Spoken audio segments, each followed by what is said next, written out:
Past 25 years or so, I have had the privilege of working with lots of different children, adolescents, their parents, their families, their teachers, their helpers of all different kinds, all around the issue of challenging behavior, which is a big issue, actually. It's probably the most frequent issue that we parents talk about in pediatricians' offices and family doctors' offices. It is certainly the biggest issue that teachers are concerned about. It's the number one reason they get away from teaching the academic curriculum. It's their number one cause of stress managing the classroom. It's the number one cause of teacher dropout. And interestingly, it's also the number one cause of referrals for mental health services. So it's a big, big issue. And I feel like I have learned a tremendous amount over the last 25 years from and with these children, their families, their caretakers, their helpers. And what's interesting is most of what I've learned during this time completely flies in the face of conventional wisdom. Completely. And that's what I want to talk to you all about. And the reality is that most of what I've learned that flies in the face of conventional wisdom can be summed up in a pretty simple phrase. And this is it. Kids do well if they can, which has become the guiding philosophy of our work, the foundation of our work. And when you look at it up here, you probably say to yourself, what's so earth-shattering about that? And on its own, it may not seem particularly earth-shattering, but it actually is, and I want to explain why.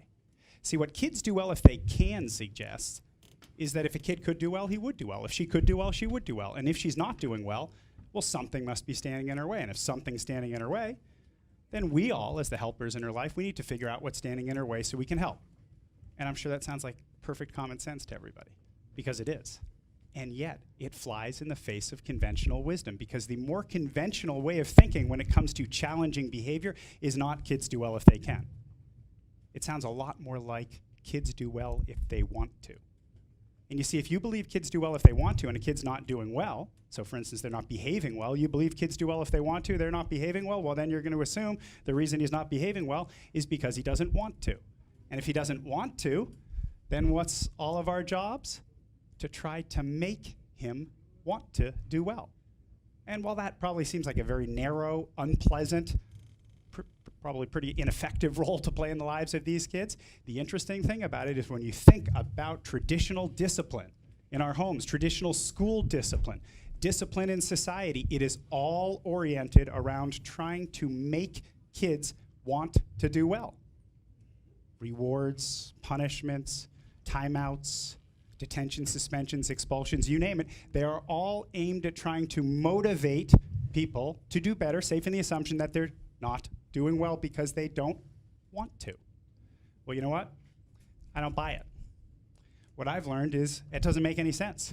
What I've learned is kids do well if they can. I believe kids do well if they can. I believe if a kid could do well, he would do well. And if he's not doing well, you know what? Something has got to be standing in his way, and it cannot be as simple as he just doesn't want to.